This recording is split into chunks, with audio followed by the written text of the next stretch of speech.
One of the countries under the spotlight for so-called honour crimes is Jordan, where the practice is sanctioned by law.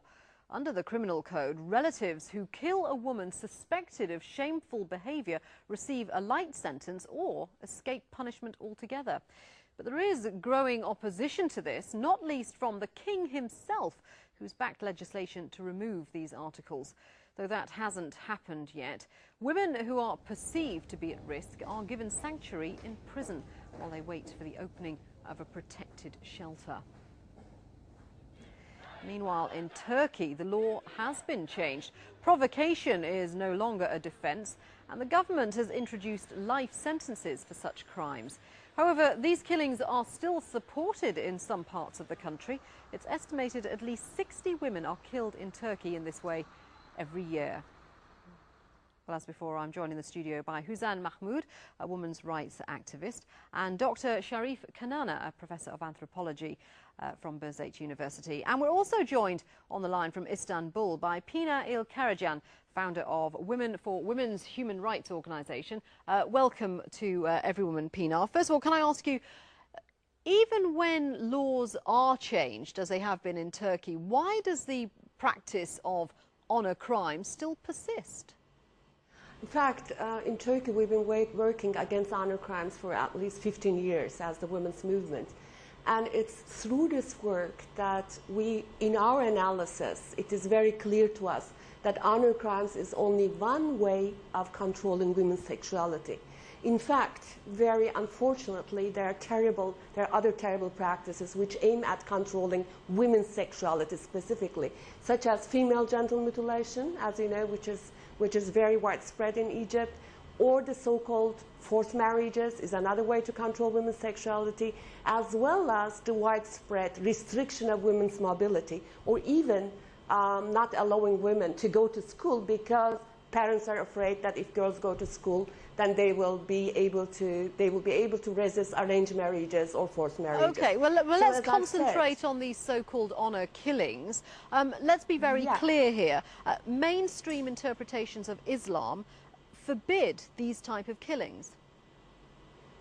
That's for sure, and in fact, through years of activism, we have succeeded in getting the Turkish Department of Religious Affairs, Diyanet, issuing a fatwa saying that honour crimes are absolutely against Islam and it's one of the biggest sins in the world.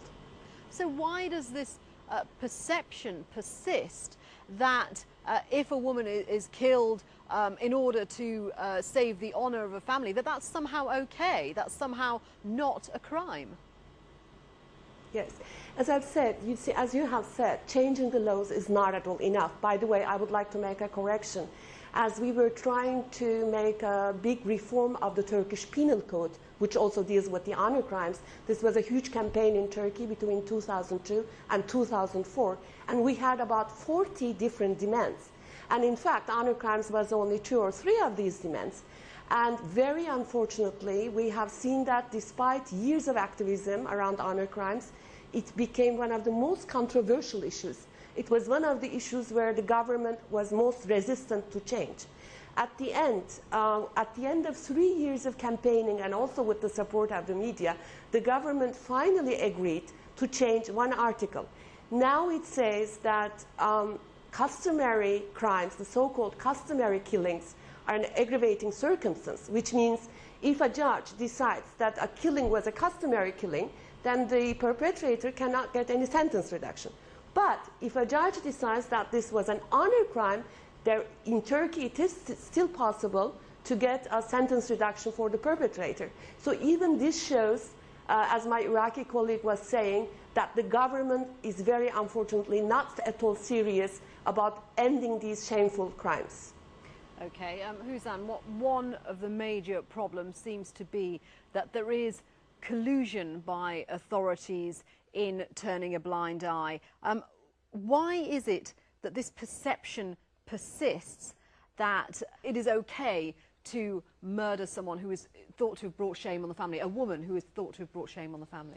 Well, in my opinion, I mean, it is very important that women's rights activist organizations, I mean, in Turkey, worldwide, in Iraq, Kurdistan, they've been very active and they have managed to change laws and to make constitutional reforms. But the main problem, again, is the government. Because in my opinion, any culture, I mean, so-called honor killing is not a culture, it's a crime. It is not supposed to be a culture. But I think this is the culture of the governing people, the people who are in the government. They are the ones who want, in my opinion, who compromises on women's lives, on women's rights, on women's dignities. And they often interpret Sharia law in order to give them justification. Well, in my opinion, Sharia law is responsible as well. Religions are responsible as well. Tribalism, tribal systems, these are all responsible as well on this, on maintaining this deadly phenomenon, which is called so-called honor killings, in my opinion. Do always the victim of tribalism, of religious so-called values, reactionary values, in my opinion, and most of all of a victim of a government that doesn't pay attention to the women's lives. And that goes back to the notion of women being subhumans, second-class citizens, and therefore their lives are not important. Why does the authority sort of collaborate? Now the authority is part of the society. Why do we expect the authority to be different from the rest of But why do the authorities not see it as a crime? Murder is a crime, regardless of the because reasons, the whole surely. society does not see it as a crime. And therefore, if the authority sees it as a crime, it will be going against the whole society. Also, trying to understand what's going on is different from trying to change what we want things to be. Now, these values, these customs, these habits are thousands of years old.